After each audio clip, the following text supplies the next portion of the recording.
दोस्तों नमस्कार। Exam कंकस channel पे आपका स्वागत है। मैं हूं केदारनाथ मिश्रा। कैसे हैं आप लोग? ठीक ठाक है ना? दोस्तों यह समय हमारी डेली करंट अफेयर्स की वीडियो का है और जैसा कि आप जानते हैं कि जो हमारी डेली करंट अफेयर्स की वीडियो होती है उसमें हम केवल उन्हीं प्रश्नों को शामिल करते हैं जिनकी परीक्षा में पूछे जाने की संभावना बहुत अधिक होती है। इसलिए प्रश्नों की संख्या सीमित रहती है और वीडियो भी बहुत लंबी नहीं होती है। अतः पूरी वीडियो देखने का प्रयास किया करिए। साथ ही अपने दोस्तों के साथ, मित्रों के साथ, हृदय प्रिय मित्रों के साथ इस वीडियो को शेयर कर लिया करिए। ठीक है ना? और हाँ, अगर आपको इन तथ्यों की पीडीएफ चाहिए तो आप हमारा टेलीग्राम चैनल और व्हाट्सएप चैनल जरूर ज्वाइन कर लीजिए। ठीक है? उसका लिंक हमने डिस्क्रिप्शन बॉक्स में दे दिया है, वहां से जाके आप इन तथ्यों की पीडीएफ डाउनलोड कर सकते हैं। अब देखिए, आज है 12 मार्च, तो चलिए 12 मार्च की जो महत्वपूर्ण परीक्षा उपयोगी खबरें हैं उनको देखते हैं। देखिए, आज की जो पहली महत्वपूर्ण खबर है वह है कि निम्नलिखित कथनों पर विचार कीजिए। पहला पॉइंट है, अंतरराष्ट्रीय भारतीय फिल्म अकादमी यानी आईफा पुरस्कार 2025 का आयोजन जयपुर में हुआ है। दूसरा पॉइंट है, आईफा में सर्वाधिक पुरस्कार जीतने वाली फिल्म लापता लेडीज है।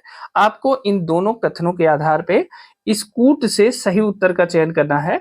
कथन 1 और 2 दोनों सही हैं। ऑप्शन बी है 1 गलत है 2 सही है। ऑप्शन सी है ए सही है 2 गलत है और ऑप्शन डी है न तो 1 और न ही 2। तो बताइए। देखिए, अंतरराष्ट्रीय भारतीय फिल्म अकादमी यानी international Indian film academy, IIFA का मतलब क्या हुआ? International Indian film academy. ठीक है? तो अंतरराष्ट्रीय भारतीय फिल्म अकादमी पुरस्कार के संबंध में यह प्रश्न दिया गया है। बताइए कि इसमें सही आंसर का क्या है। तो देखिए, अंतरराष्ट्रीय भारतीय फिल्म पुरस्कार 2025 का आयोजन जयपुर में हुआ है। ठीक है? तो ये इंपॉर्टेंट है। एक चीज और जानिए कि यह आईफा की रजत जयंती है। क्या है?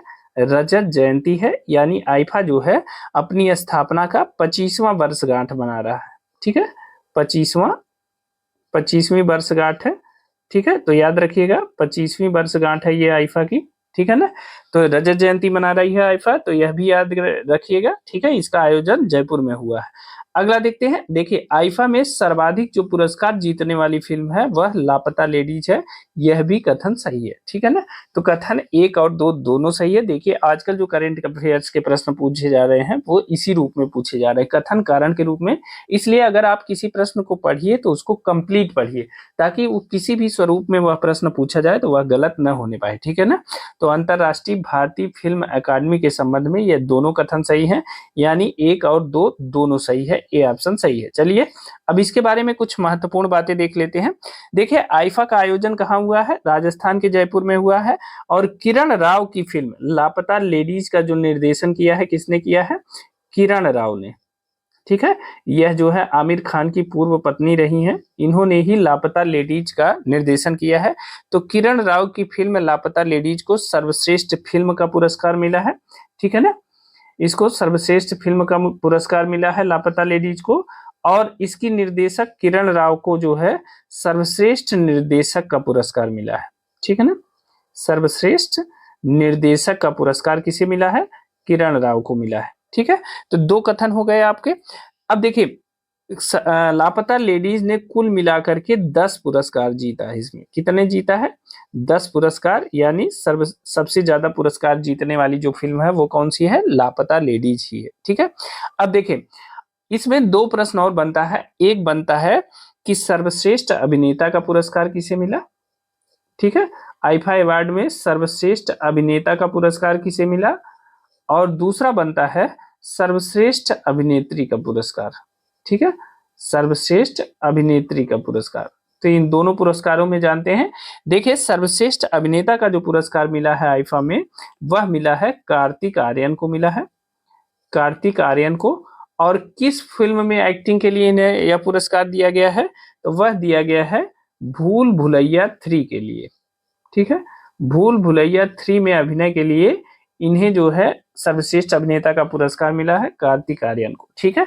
अब सर्वश्रेष्ठ अभिनेत्री का पुरस्कार किसे मिला है? तो यह मिला है, यह नाम जरूर याद रखिएगा, यह मिला है नितांशी गोयल को।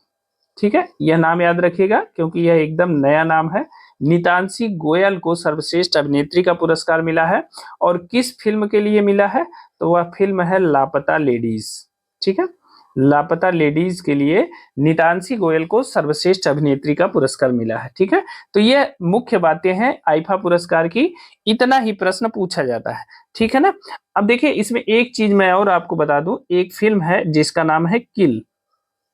ठीक है, किल फिल्म के लिए सर्वश्रेष्ठ नेगेटिव रोल या नकारात्मक भूमिका के लिए, सर्वश्रेष्ठ नकारात्मक भूमिका या निगेटिव रोल कह सकते हैं, सर्वश्रेष्ठ नकारात्मक भूमिका के लिए इसमें अवार्ड मिला है राघव जुयाल को। किसको? राघव जुयाल को। और फिल्म का नाम है किल। तो किल फिल्म में सर्वश्रेष्ठ नकारात्मक भूमिका के लिए राघव जुयाल को पुरस्कृत किया गया है आईफा के द्वारा। ठीक है ना, तो इतना इंपॉर्टेंट पॉइंट था, आप इसे याद रखिएगा। और यह प्रश्न मोस्ट इंपॉर्टेंट है। ठीक है, मैंने पहले कहा था कि मैं केवल इंपॉर्टेंट प्रश्नों को लेकर आता हूं जिनकी परीक्षा में पूछे जाने की संभावना बहुत अधिक होती है, और यह प्रश्न उससे भी ऊपर है, यह जो है मोस्ट इंपॉर्टेंट है। ठीक है, तो इसे याद रखिएगा। अगला देख लेते हैं, आज का हमारा दूसरा प्रश्न है, वह है कि 12वां संयुक्त सैन्य अभ्यास खंजर। ठीक है, यह 12वां है, याद रखिएगा। संयुक्त सैन्य अभ्यास है खंजर, यह किन दो देशों के मध्य आयोजित किया जा रहा है? तो देखिए जो संयुक्त सैन्य अभ्यास खंजर है, इनका आयोजन किन दो देशों के मध्य होता है? ऑप्शन ये है भारत बांग्लादेश, ऑप्शन बी है भारत किर्गिजिस्तान, ऑप्शन सी है भारत और यूएई, और ऑप्शन डी है भारत और ओमान। तो बताइए कि संयुक्त सैन्य अभ्यास खंजर का जो आयोजन है वह किन दो देशों के मध्य किया जाता है? तो देखिए भारत और किर्गिजिस्तान के बीच खंजर संयुक्त सैन्य अभ्यास का आयोजन किया जाता है, यह भी इंपॉर्टेंट है। ठीक है, यह हो सकता है सिर्फ आपसे पूछे खंजर का आयोजन किन दो देशों के बीच किया जाता है, या खंजर क्या है? तो खंजर एक संयुक्त सैन्य अभ्यास है, भारत और किर्गिजिस्तान के बीच में इसका आयोजन होता है, और यह इसका 12वां संस्करण है। ठीक है ना। अब देखिए 2025 में जो खंजर युद्धाभ्यास है, ये कहाँ आयोजित किया जाएगा? यह आयोजित किया जाएगा किर्गिजिस्तान में। ठीक है ना, किर्गिस्तान या किर्गिजिस्तान कहते हैं। तो 2025 का जो यह अभ्यास है, यह किर्गिस्तान में आयोजित किया जाएगा, इस बात को याद रखिएगा। ठीक है ना। अब आ जाते हैं आज के तीसरे प्रश्न की तरफ। आज का जो हमारा तीसरा प्रश्न है वह है कि हाल ही में फेडरल बैंक ने अपना पहला ब्रांड एम्बेसडर किसे बनाया है? अब देखिए किसने बनाया है? फेडरल बैंक ने बनाया है, और सबसे बड़ी बात है अपना पहला ब्रांड एम्बेसडर बनाया है। ठीक है ना, तो अपना पहला ब्रांड एम्बेसडर फेडरल बैंक ने किसे बनाया है, यह बताना है आपको। तो ऑप्शन ए है विद्या बालन, ऑप्शन बी है दिया मिर्जा, ऑप्शन सी है पीवी सिंधु, और ऑप्शन डी है मनु भाकर। तो बताइए कि फेडरल बैंक ने अपना पहला ब्रांड एम्बेसडर किसे बनाया है? तो देखिए फेडरल बैंक ने अपना पहला ब्रांड एम्बेसडर बनाया है विद्या बालन को। ठीक है, ए ऑप्शन सही है, विद्या बालन को फेडरल बैंक ने अपना पहला ब्रांड एम्बेसडर बनाया है। ठीक है ना। अब चलिए अगला देख लेते हैं। आज का हमारा चौथा प्रश्न है, देखिए जस्टिन ट्रूडो, ये नाम आपने सुना होगा, कनाडा के प्रधानमंत्री थे ये, अब नहीं है। जस्टिन ट्रूडो के इस्तीफे के बाद कनाडा के नए प्रधानमंत्री के रूप में किसे चुना जाएगा, इसकी घोषणा की गई है कि जस्टिन ट्रूडो के बाद कनाडा का जो नया प्रधानमंत्री होगा वो कौन होगा? तो ऑप्शन ए है मार्क कार्नी, ऑप्शन बी है फ्रेडरिक मर्ज, ऑप्शन सी है पियरे पुलिवरे, और ऑप्शन डी है जगमीत सिंह। जगमीत सिंह भी कनाडा में एक पार्टी के नेता हैं। ठीक है ना। तो बताना है आपको कि कनाडा के नए प्रधानमंत्री के रूप में किसे चुना जाएगा।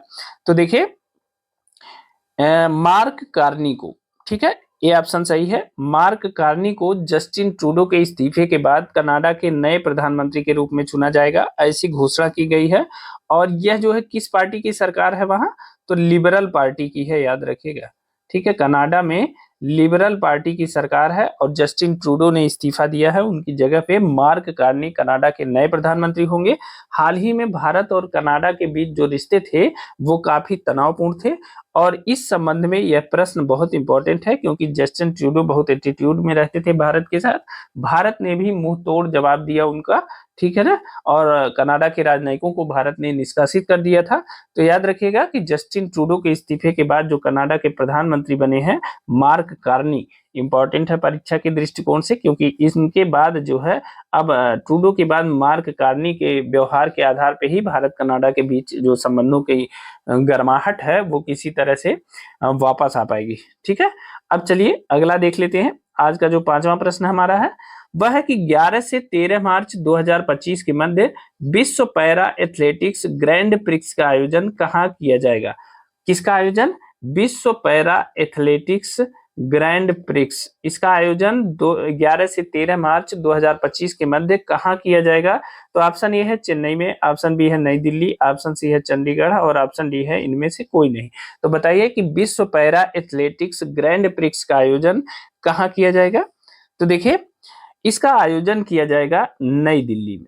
ठीक है ना, विश्व पैरा एथलेटिक्स ग्रैंड प्रिक्स 2025 का जो आयोजन है वह नई दिल्ली में किया जाएगा। ठीक है ना, और नई दिल्ली में कहाँ होगा? जवाहरलाल नेहरू स्टेडियम में। कहाँ होगा? जवाहरलाल नेहरू स्टेडियम में इसका आयोजन किया जाएगा। ठीक है ना, विश्व पैरा एथलेटिक्स ग्रैंड प्रिक्स का।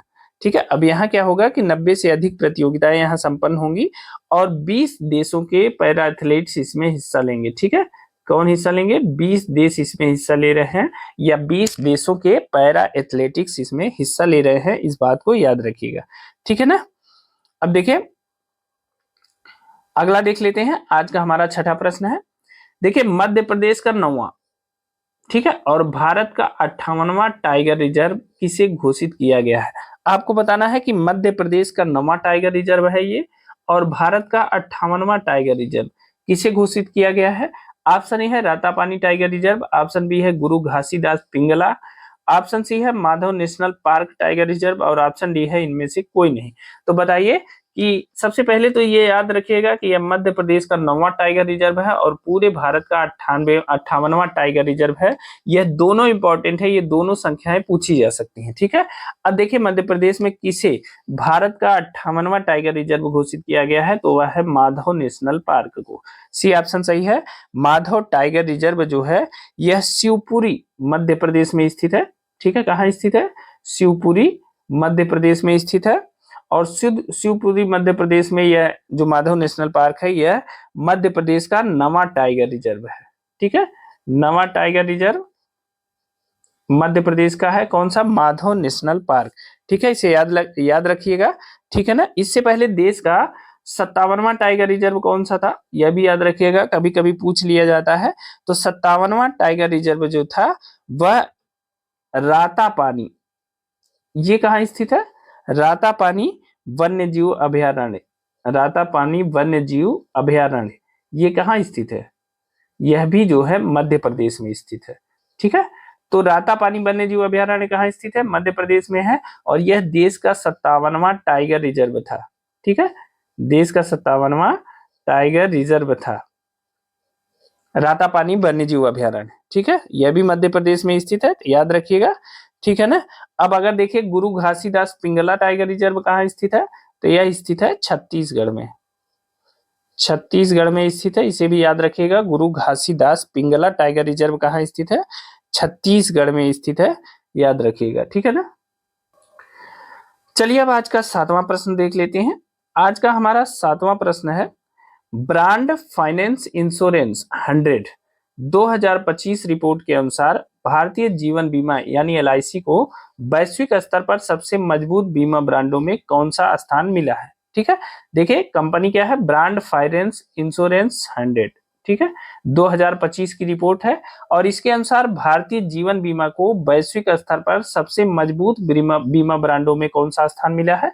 तो ऑप्शन ए है पहला, ऑप्शन बी है दूसरा, ऑप्शन सी है तीसरा और ऑप्शन डी है इनमें से कोई नहीं। तो बताइए कि जो भारतीय जीवन बीमा निगम है यानी जो लाइफ इंश्योरेंस कॉर्पोरेशन है भारत का, तो उसका जो है दुनिया पे वैश्विक लेवल पे जो मजबूत बीमा ब्रांड है उनमें कौन सा स्थान मिला है? जल्दी से आप हमें कमेंट करके बताइए। अब देखिए वैश्विक बीमा ब्रांडों में जो LIC का स्थान है वह स्थान है तीसरा। सी ऑप्शन सही है। ठीक है, LIC को तीसरा स्थान मिला है वैश्विक बीमा ब्रांडों में। तो बताइए पहला स्थान किसे मिला है? तो पहला स्थान मिला है, एक कंपनी है PZU।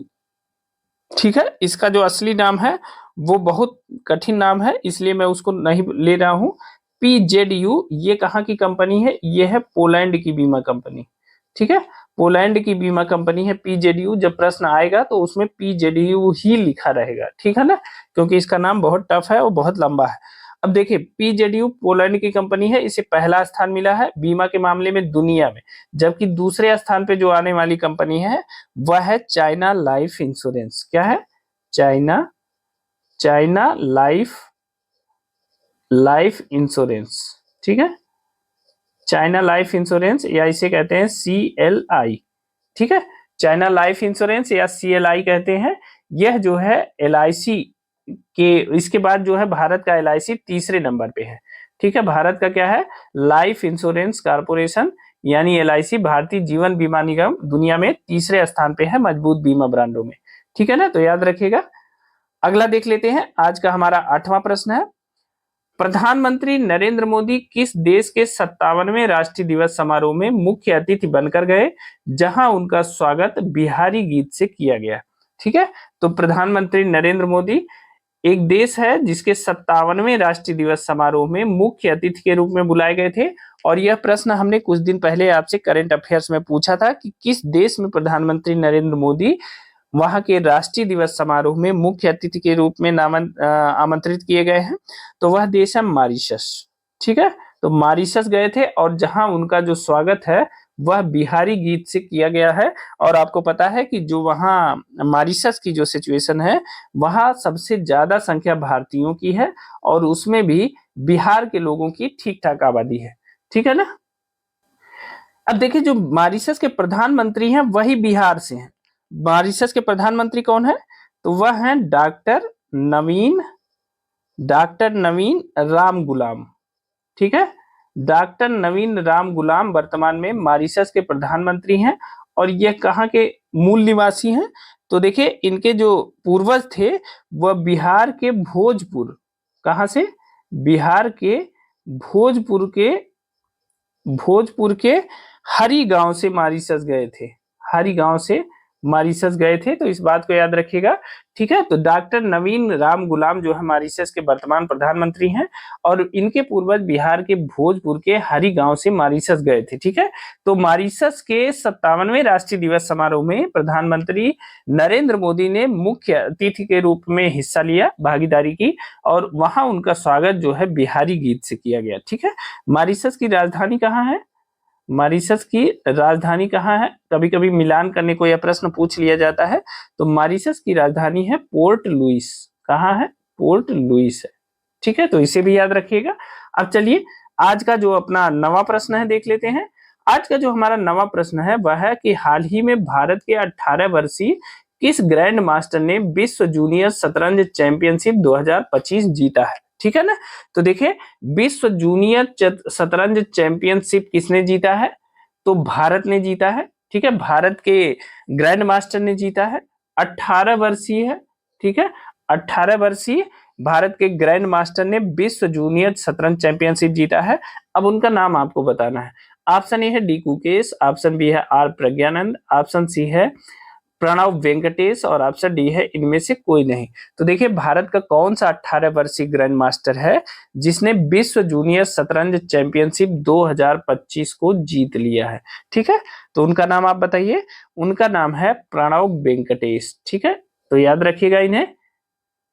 अब देखिए अगर आपसे यह प्रश्न पूछा जाए कि वर्ष 2025 का विश्व जूनियर शतरंज चैंपियनशिप का आयोजन कहाँ किया गया, आयोजन स्थल के बारे में अगर आपसे पूछ लिया जाए कि इसका आयोजन कहाँ किया गया है, तो इसका आयोजन किया गया है मोंटेनेग्रो के, कहाँ? मोंटेनेग्रो, ठीक है, मोंटेनेग्रो के पेट्रोवाक में किया गया है, ठीक है, पेट्रोवाक में किया गया है, ठीक है, किया गया है। अब देखिए एक चीज और देख लीजिए, मोंटेनेग्रो की राजधानी कहाँ है? तो इसकी राजधानी है पोडगोरिका, पोडगोरिका,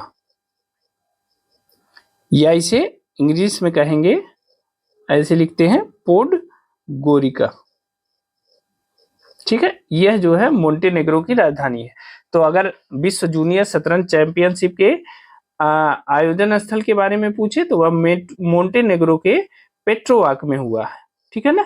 तो इस बात को याद रखिएगा, मोंटेनेग्रो की जो राजधानी है वो पोर्ट गोरिका है, ठीक है। ये गा नहीं है बल्कि का है, ठीक है, तो इसे भी याद रखिएगा। और भारत के 18 वर्षीय ग्रैंड मास्टर प्रणव वेंकटेश ने विश्व जूनियर शतरंज चैंपियनशिप 2025 जीता है, ठीक है ना। अब आइए आज के 10वें और आखिरी प्रश्न की तरफ चलते हैं। देखिए आज का 10वां प्रश्न हमारा है, हाल ही में किस देश की कंपनी ट्रॉपिक ने केला की एक नई किस्म नॉन ब्राउनिंग विकसित किया है, ठीक है ना। कंपनी का नाम है ट्रॉपिक और केला की एक नई किस्म है जिसका नाम है नॉन ब्राउनिंग। तो ऑप्शन ए है यूएसए, ऑप्शन बी है यूके, ऑप्शन सी है जापान और ऑप्शन डी है भारत। तो बताइए कि केला की जो एक नई किस्म है नॉन ब्राउनिंग उसे किसने विकसित किया है। तो उसे विकसित किया है यूके के वैज्ञानिकों ने, ठीक है। यूके के कृषि वैज्ञानिकों ने केला की एक नई किस्म विकसित की है नॉन ब्राउनिंग, ठीक है ना। और यह किसके द्वारा संभव हुआ, जीन एडिशन के द्वारा, ठीक है, एडिटेड जीन के द्वारा ये नॉन ब्राउनिंग केला बनाया गया है, ठीक है। और एक चीज और ध्यान रखिएगा कि ये नॉन ब्राउनिंग जो केला है इसकी जो खास बात है, यह 12 घंटे तक अगर इसका छिलका छिल के आप रख देते हैं 12 घंटे तक, तो यह न तो काला पड़ेगा, न तो 12 घंटे हटाने के बाद भी न तो यह काला पड़ेगा और न तो इस पे अन्य कोई क्रियाएं होंगी जैसे हमारे यहाँ होती है। यह 12 घंटे तक इसका छिलका उतार के रख दीजिए तब भी यह ताजा बना रहेगा और यह पीले कलर का बना रहेगा, ठीक है ना।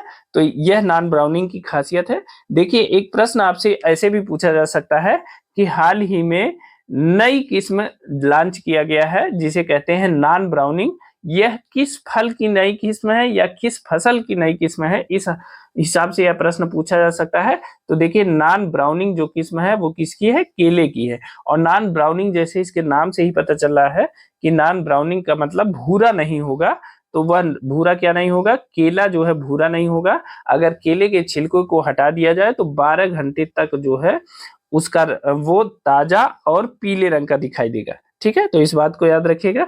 तो दोस्तों ये थे आज के हमारे डेली करंट अफेयर्स के प्रश्न और आज है 12 मार्च। तो 12 मार्च की जो महत्वपूर्ण परीक्षा उपयोगी खबरें थी वो हमने आपको बताई। यह वीडियो आपको कैसी लगी हमें कमेंट करके जरूर बताइएगा। साथ ही अपने मित्रों के साथ, अपने दोस्तों के साथ इस वीडियो को शेयर करिएगा। और अगर आपको इन तथ्यों की पीडीएफ चाहिए तो आप हमारा टेलीग्राम चैनल और व्हाट्सएप चैनल ज्वाइन कर लीजिए, उसका लिंक हमने डिस्क्रिप्शन बॉक्स में दे दिया है, वहां से जाके आप इन तथ्यों की पीडीएफ डाउनलोड कर पाएंगे। तो दोस्तों अभी के लिए इतना ही, मिलते हैं अगली वीडियो में कुछ नए तथ्यों के साथ। तब तक स्वस्थ रहिए, मस्त रहिए, अपना और अपनों का ख्याल रखिए। आपका दिन शुभ हो। बहुत बहुत धन्यवाद।